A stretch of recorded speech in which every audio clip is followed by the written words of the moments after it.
Hello, friends. This is Dave Hurwitz, executive editor at ClassicsToday.com, here with the Haydn Symphony Crusade.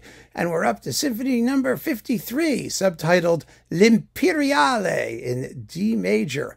This is one of the great Haydn symphonies. I love it to death, but it's also one of the most complex and difficult and fascinating ones to deal with. And it's a symphony that reveals so much about the way Haydn's thinking operates, at least potentially. And that's what we're going to do. And to unravel the mystery of this symphony, we're going to have to indulge in a little speculative musicology and detective work. And boy, is it going to be fun. Why is this so complicated? Well, the symphony was composed, let's see here, somewhere around 1777 to 1779. The manuscript is gone. All that exists are copies in various places, including some in the Esterházy archives, where Haydn actually worked, but those are incomplete. And the mystery is this. This symphony has no fewer than 4 different finales. 2 of them are spurious. One of them is certainly not by Haydn. One of them may be, but nobody's quite sure. And 2 of them are legit. So we're going to deal with the 2 legit ones. But there's a real issue with those legit ones. And there are also textural problems. So I'm going to try and explain what they are by looking at a couple of the scores. This is the one everyone uses. It's by H.C. Robbins Landon, the great Haydn scholar, who created an edition of the complete Haydn symphonies using all the available sources. Now, H.C. Robbins Landon believed that Haydn's original finale was a finale called Capriccio. It was, it's a very interesting finale. Let's put it that we're going to get to it. And that later Haydn replaced it with a pre-existing overture, which was written for some sort of theatrical production, because in this period he was spending most of his time producing operas and writing theatrical music for Prince Esterházy. And so this thing existed, and he plugged it into the symphony, and Landon thought that was a big improvement. I don't agree, and lots of people don't agree, but that was what Landon thought. Anyway, so he thought that the final finale was this overture in D major. And there are reasons for that make sense. I mean, they do. And this is the score. Also, what was a problem is that the existing manuscripts do not include the timpani and flute parts. The score for this piece is for flute, couple oboes, couple horns, timpani, and strings. A couple bassoons, 1 or 2, depending on the movement. But yeah, I mean, that's basically what it is. But not all of those parts still exist.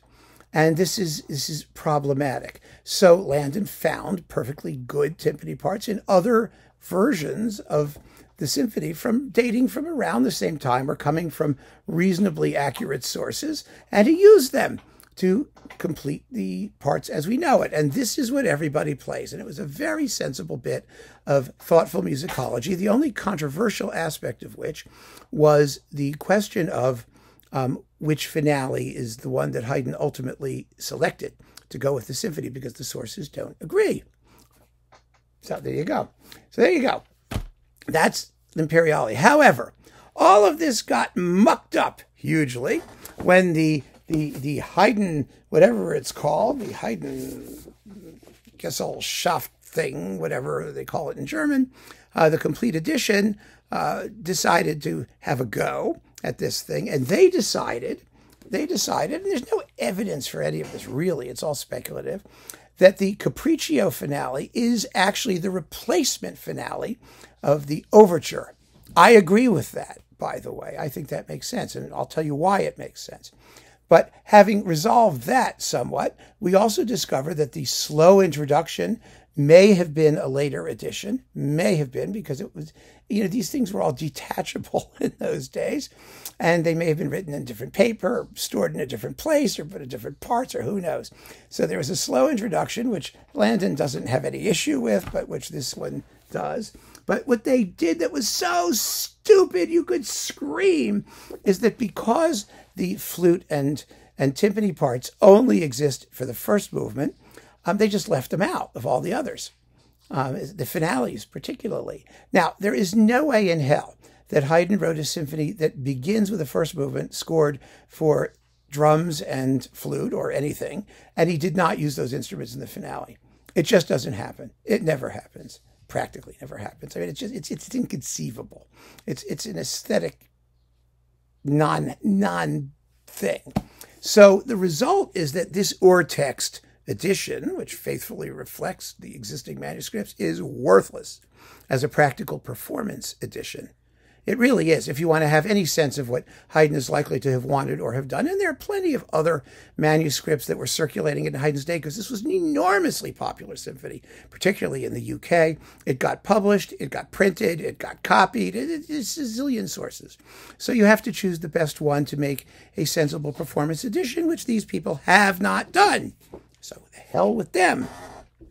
So where does that leave us? It leaves us with a symphony that has major issues in terms of what the actual scoring is, and also what the movements are, the correct movements are, the correct finale.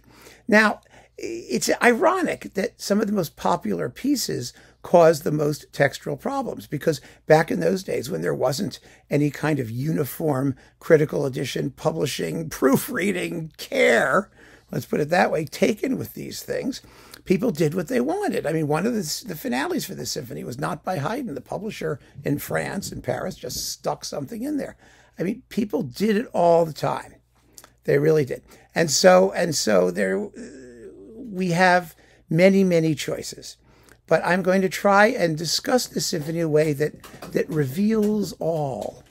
And it has nothing to do with information we can't ever know, because we don't have the manuscript. So we can't date things precisely, as often as not. Sometimes you can, but in this case, you know, there are issues with dating things. No one knows what came first. No one knows what that overture finale was originally written for. And, by the way, the overture finale became the first movement of Symphony No. 62 with a different first subject, which is something we need to take into consideration as well, because it is highly unlikely that Haydn would have selected as his final version of a finale a movement that he later reused as the first movement of another symphony, if indeed it came later, which, you know, probably it did. But again, you know, these are all tricky questions. But logic dictates that when Haydn finally used this music for a settled first movement thing, he would not have left it as the finale of an earlier symphony, I don't think.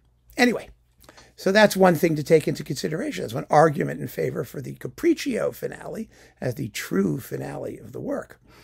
Now, my theory is as follows, and now we're going to get into the symphony. We are going to get into the symphony, is that everything began with the overture. It had to begin with the overture. And Haydn composed this symphony essentially around this overture. And then once he had finished doing everything else, he dumped the overture. He came up with a better finale, or a more appropriate finale in some ways. A more interesting finale for sure. Formally, it's fascinating. So we're going to start with the end. We're going to start with the overture, and I want to compare that immediately. We have many musical examples, about 14 of them, I think. We're going to compare that with the introduction, because if you listen to the overture, you'll notice that the introduction of the symphony recalls the opening of the overture, only it's in much slower tempo. It's a slow introduction. And this relates the first movement to that original overture finale, something that Haydn was interestingly willing to give up. But you'll see that he didn't really lose anything in giving it up. That was one of the reasons why it made very little difference. Anyway, here is the opening of the overture, followed by the opening of the slow introduction to the finale. And I have this wonderful performance with the Heidelberger Symphoniker under Thomas Fye on the Hänssler label. I have permission. Are you listening, YouTube? Lots of permission, tons of permission to use these excerpts. And by the way, this symphony cycle is complete. It will be issued shortly, and we're going to have such a good time talking about it. Yes, because it's got wonderful things and a few less wonderful things, but basically wonderful things. So here is the opening of that overture, and then Haydn's slow introduction.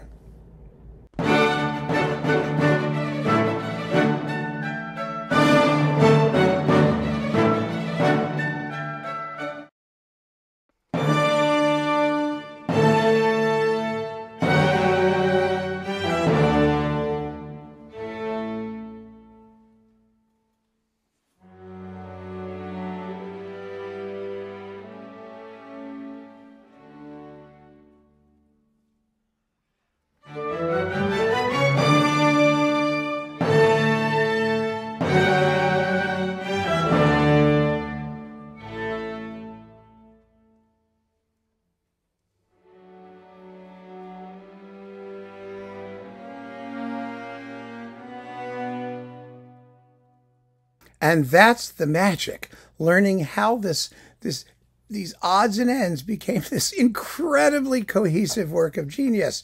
Well, the odds and ends were works of genius, of course, so that helped as well. So let's now start where we need to begin.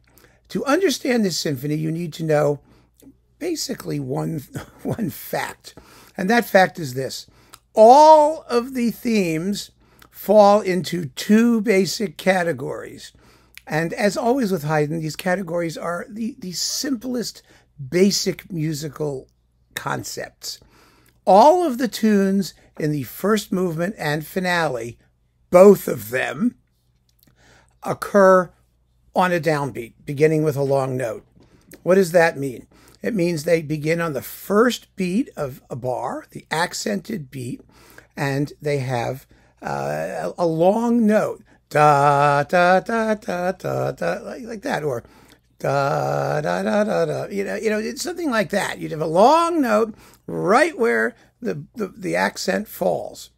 And I have here a little example of a bunch of them with little second pauses between them. That's how we're going to have to do this, because we're going to be comparing tunes. And you'll hear immediately, I know you will, that these themes, I'm not going to tell you where they all come from yet. I'm just playing. They're from different movements and different bits, but first movements and finale themes, and they all have that same basic structure in their first phrases. Afterwards, things can happen differently, but the beginning, da da da da da da da da da. Right? Okay, here they are.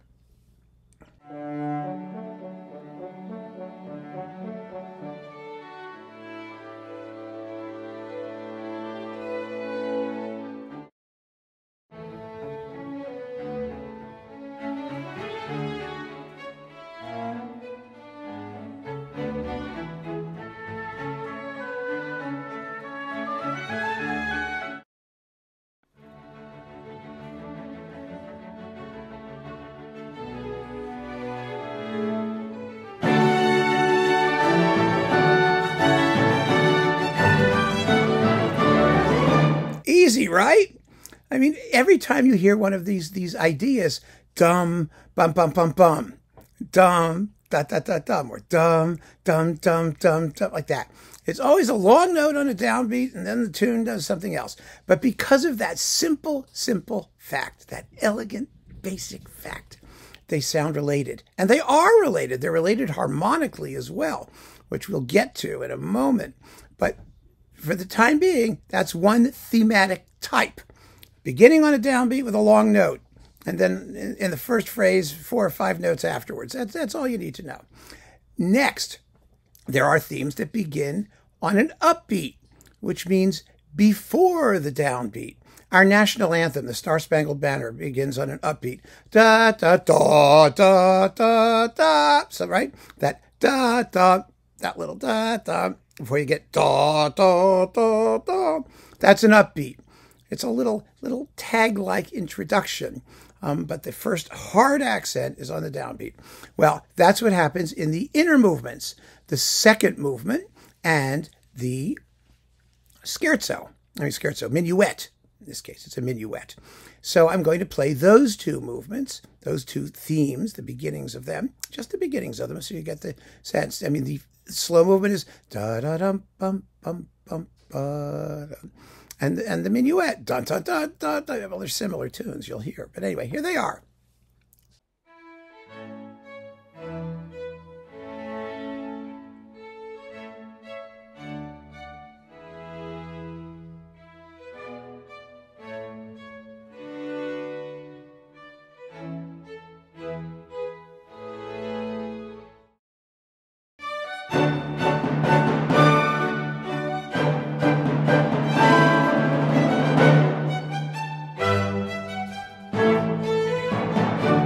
Now that is the other type of theme. And because the themes are so completely based on these two fundamental ideas, all of the tunes that do that sound like they're related to each other. And that's one way that Haydn creates unity in this symphony. And that's one of the reasons he could sacrifice this first finale, the overture finale, even though there's a thematic resemblance with the introduction, because of this identity of thematic construction throughout. And in fact, he wanted to emphasize that even more, as we will find out when we hear the rest of it. So that's the basic concept, the absolute basic concept for the symphony. Very, very simple and very, very straightforward. Now, we need to hear the first subject of the symphony, the opening of the symphony.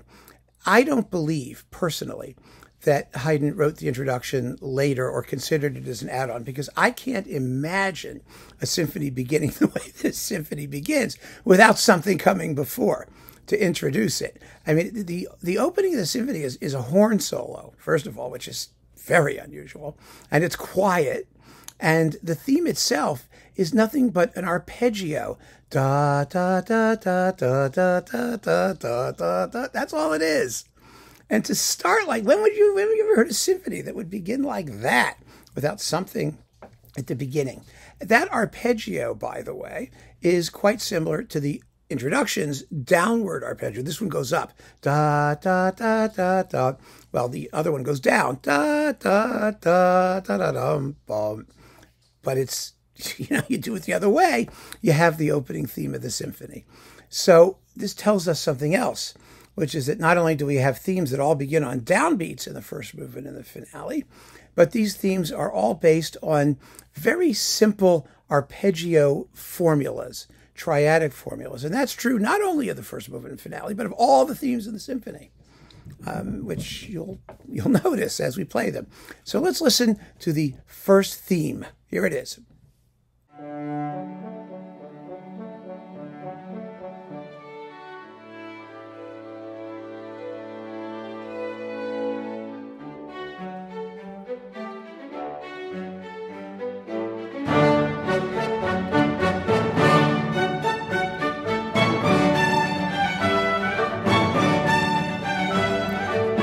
So there you go.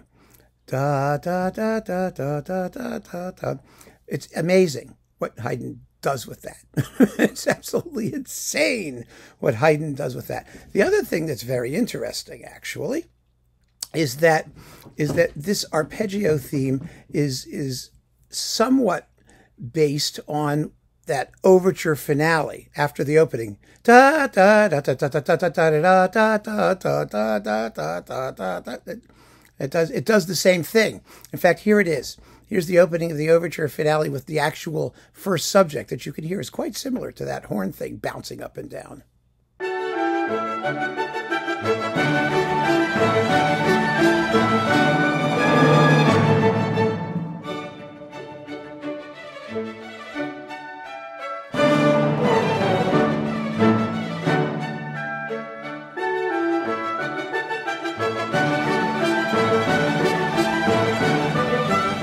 Yeah, see? I mean, very straightforward. I personally think Haydn found that a little bit too obvious. He wanted there to be more thematic richness in this thing. So when he actually came to replace the finale, he did that. And I'll show you how he did that in a second. So there you go. That's the first subject. And I'm not going to be playing big, huge whole movements of this symphony because we have too much to talk about. I've got like 14 musical examples, so we have to get on with it. Now, the second subject is a lovely tune, a completely separate tune. It's not based on the first subject. This is a very thematically rich symphony because Haydn is actually working with, as a constructive and formal principle, different families or species of melodies. So this second subject begins squarely on the downbeat, and here it is.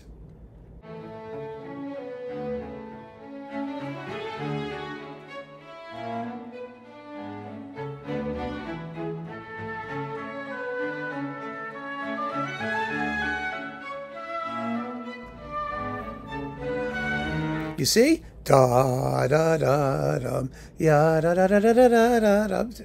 Boom, long note, and then off it goes.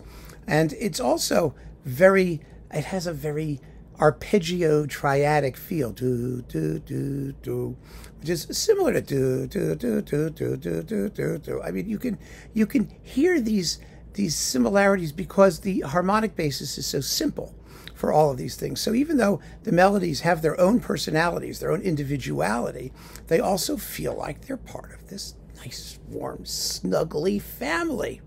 Now, the other thing that this symphony is based on as a constructive principle is what we might call sequential development.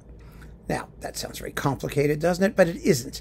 A sequence is simply a repeated little sniglet of melody or motive or idea that you play at different points on the scale with different harmonies.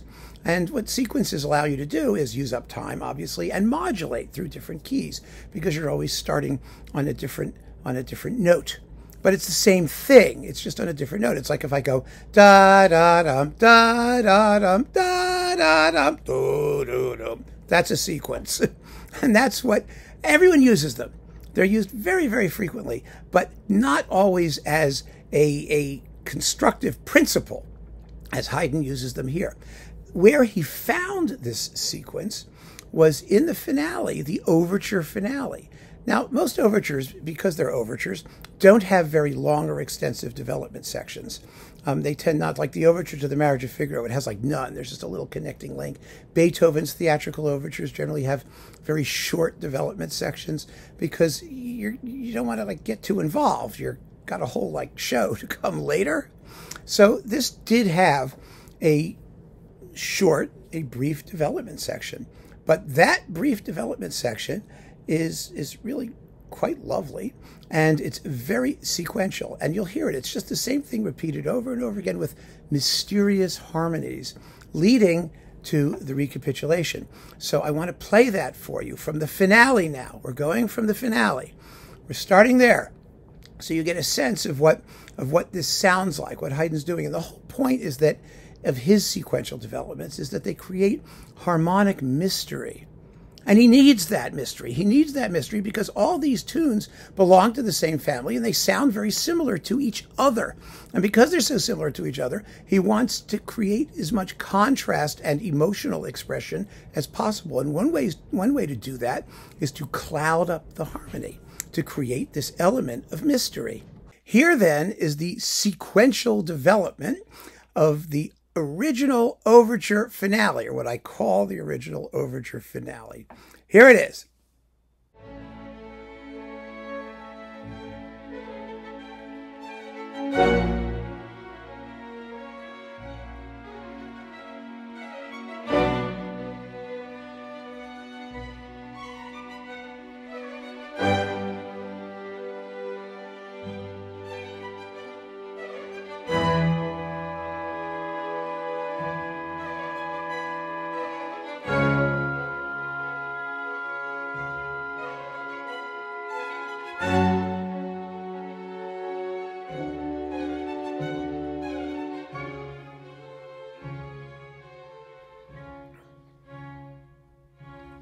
You see? You know what the sequence is. You get it? Da da da dum, da da da da dum, da da da da da then it does it again. Da da da da then it does it again.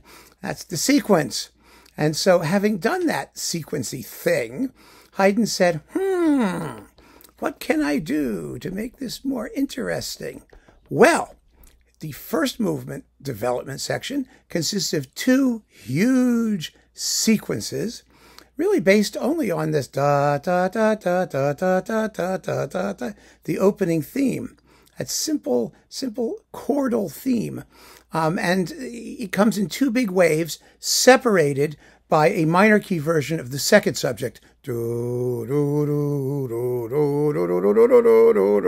That's the development section, but the whole thing is a gigantic concatenation of sequences. So here's wave number one, the first bunch of sequences in the first movement development.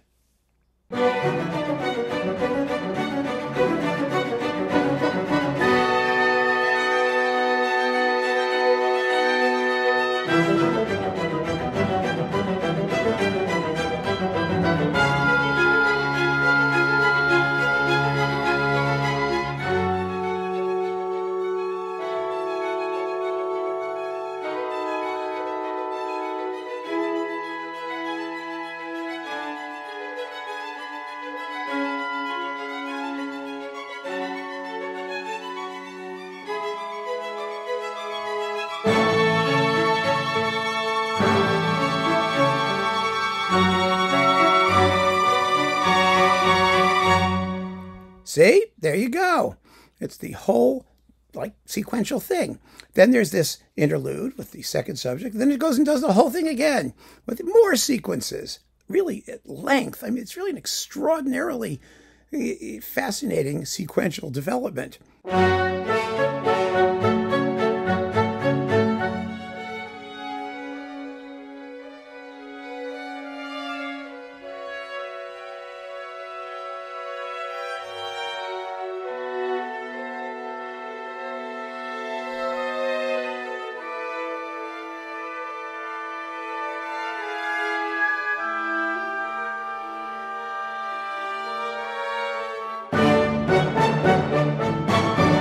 So there you go, more sequences. And while we're on the subject of sequences, it's now time to turn to the Capriccio finale. The first movement, the rest of it, you can figure out yourself. You just listen to it. It's all based on that opening horn theme, a little bit of the second subject, and sequences based on that opening horn theme. Do, do, do, do, do, do, do, do, do. What Haydn makes out of it, it just gives me chills thinking about it. So, the finale, the Capriccio finale, also has a central development section based on sequences.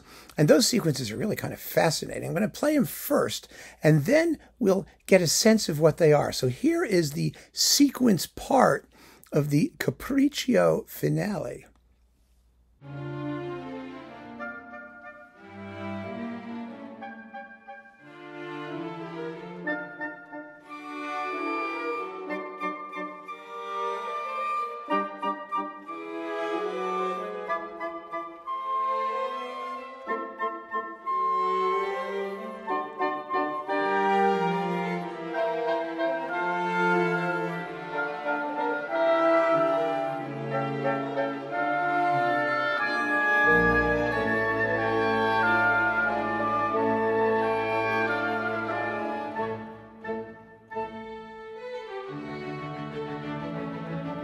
Interesting, isn't that?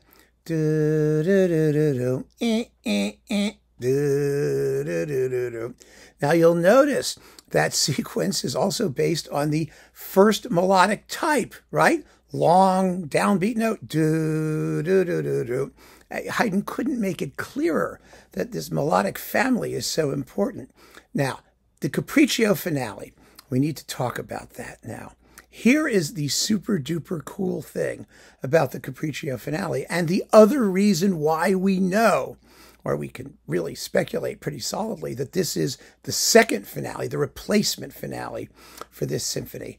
I am going to play you the exposition, the whole exposition. It is very, very curious. It's all based on an opening tune and a few variations of that tune. I can't even explain the form. I mean, it's unique. It has internal repetition, but it begins with this wonderful, wonderful melody, and then a variation of that melody, what you heard in the sequence, do, do, do, do, do. That's just the first 5 notes of the melody. The melody is da, da, da, da, da, da, da, da, da. So the first 5 notes becomes the second subject, sort of. And then there's another tune. Ya, da, da, da, da, da, da, da, da, da, da. That recalls do, do, do, do, do, do, do, from the first movement. So there's the thematic reminiscence that Haydn would have lost when he got rid of the overture. No, he includes it, but in a different place, in a different location. The order of events is different, and we're going to find out more about that in a second. But let's listen. Let's listen to the entire exposition of the Capriccio finale. It's wonderful.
you just love that? But isn't it odd? I love the tune. Whomp! You know, that bravura ending on the violins of the theme, and it's so much fun. It sounds like it's going to be like a theme and variations movement, because you have a tune that has two halves, both repeated, as Haydn often does in his variations, as he does in the second movement of this symphony, as you will hear in a moment.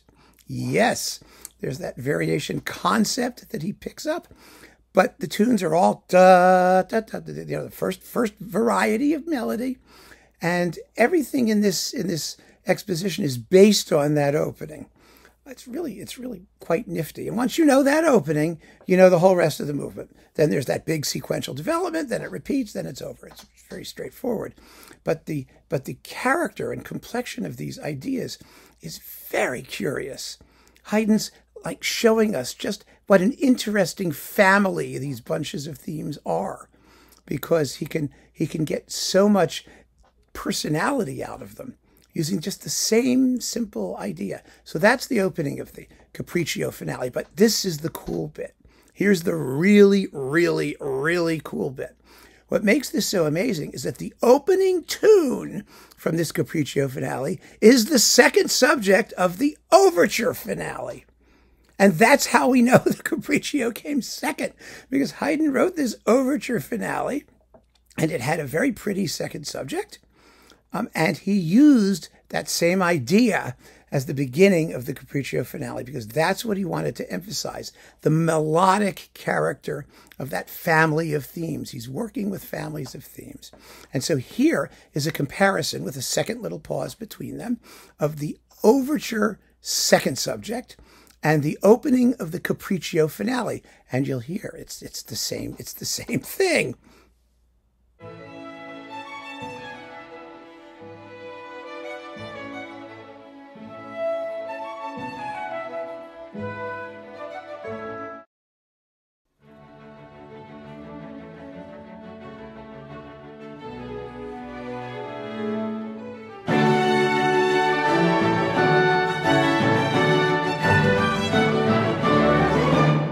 See what I mean? I mean, the continuation of the melody is different in each case, but that opening phrase, da, da, da, da, dum, you know, that idea, the rhythm, and almost the melody are almost identical. It's virtually identical, and it's so close as to know that one must necessarily have derived from the other. And I just find that unbelievably nifty. I love things like that. I love things listening when you get to hear, you know, the gears turning as you listen to the music. So you see, this Capriccio finale begins with a melody, a plain melody. And I understand. Don't you understand why Haydn's doing that? Because the opening of the first movement was all just arpeggios and chords. Da, da, da, da, da, da, da, da. You know, the melodies didn't have character. They were very simple, musical, fundamental facts. But in this finale, it opens out into a more lyrical and melodic kind of expression, which I think really puts the seal on the symphony. So that's what happens in this Capriccio finale. It's really, really nifty, isn't it? So you've got the sequential development, and you've got that wonderful opening tune, which is based on the second subject of the overture, which in turn became the first movement of Symphony No. 62. And so we know with reasonable certainty that the overture is what started it all. Haydn built the symphony around this finale, and then he dumped that finale and replaced it with a finale that was longer, more highly developed, and which emphasized certain elements of the first movement of what the symphony was doing in I think, a more effective way. It wasn't just a repetition of the same thing we heard in the first movement, only faster. It was an amplification, enlargement, and development expressively of the fundamental idea behind the melodies in this symphony. And I think that's what really did it. Now, we have to spend a moment on the two inner movements because they're really cool, and I don't want to leave them out. The slow movement is a set of variations. One in the major, two themes, a major key theme and a minor key theme, which are themselves developments, variations of each other. So one is, so it's like, you know, Haydn invented this. Let me just put it to you that way. The most powerful example of this type of construction is the slow movement of his 103rd Symphony, the drum roll, where you start with a minor key theme and it becomes a major key theme, but it's the same tune. Each is developed in its own way. This is a beautiful example of that very simple idea. And you can hear that, like all the themes in this symphony, it's based on a simple arpeggio or triadic formula, although with an upbeat. Da da dum bum bum bum ba dum ba da dum bum bum bum ba. It's really very, very, very easy theme, a nursery rhyme type theme, like Haydn's Surprise Symphony, right? Dum bum bum bum bum bum ba dum bum. Haydn and Mozart too wrote these very, very simple themes. The finale of Mozart's 17th Piano Concerto, da da dum bum ba da dum bum bum bum bum bum ba ba ba ba ba. Right? It's the classical meat and potatoes, if you want to call it that, idea. These nursery rhyme themes that they make beautiful variations on, and then the minor key variation is gorgeous. It's just this surge of passion. It may have a slightly Hungarian feel to it. Haydn always was interested in Hungarian music, and it's da da da da da da da da da da da da da. Oh, it's just lovely. So I just want to play you a little bit of the opening of the slow movement, so you get a sense of the different melodic family, but also that it is related still to the harmonically to the concept of the opening movement.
There you go. Beautiful, isn't it?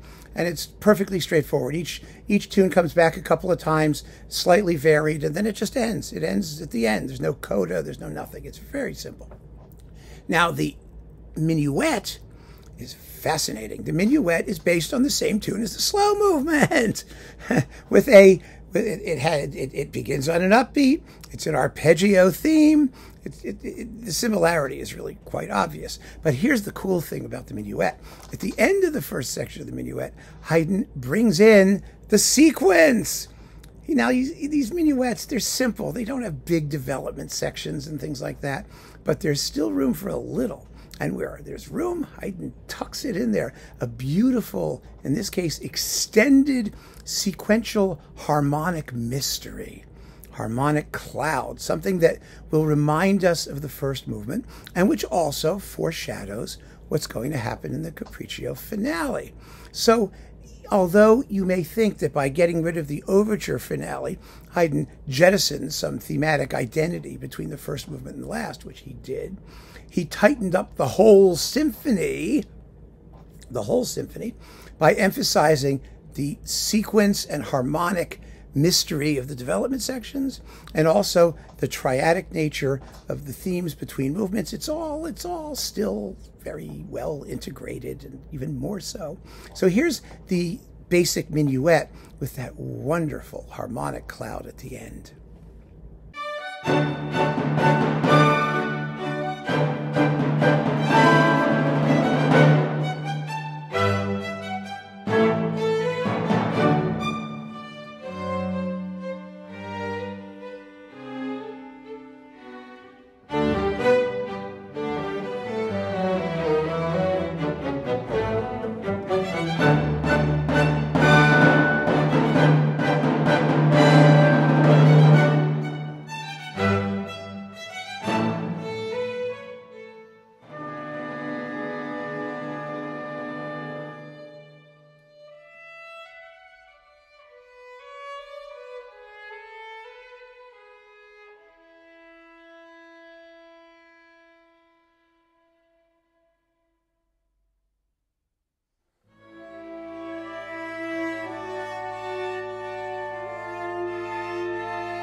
And with that, we come to the end of this discussion of Haydn's Symphony No. 53, the Imperiale. I hope this hasn't been too scattered or too complicated. It is a lot to take in. And the truth is, the joy of this is getting a wonderful recording, such as Thomas Fye's here on Hänssler, where you get both finales, and listening to them and just getting to know them. I mean, one of the reasons that these talks have been spaced apart further and further is, first of all, because of copyright issues and using the music, but also because I just fall in love with listening to them, and I want to hear them over and over and over and over so I can describe them in the most cogent, well, maybe not in this talk, but the most detailed way to direct your attention at all the wonderful things that Haydn does to bring unity and expressive depth and fullness to the experience of listening to these symphonies. They're just so extraordinary. And I get sort of paralyzed with, my own ability to be able to describe them adequately. But this is just definitely one of the most amazing of all. And I really hope you've enjoyed listening to it with me, or bits of it with me. And I'll just end by saying the finale, the very ending of this Capriccio finale, has a fabulous timpani solo, which the dummies at the critical edition left out because the timpani parts do not exist in the Esterházy archive, but rather come from Hungary or some other source. I mean, come on. Either you know your Haydn or you don't know your Haydn, right? So there it is, my friends. Thank you so much for joining me. Keep on listening and just soak in this symphony. It's gonna slay you. It's amazing. Take care.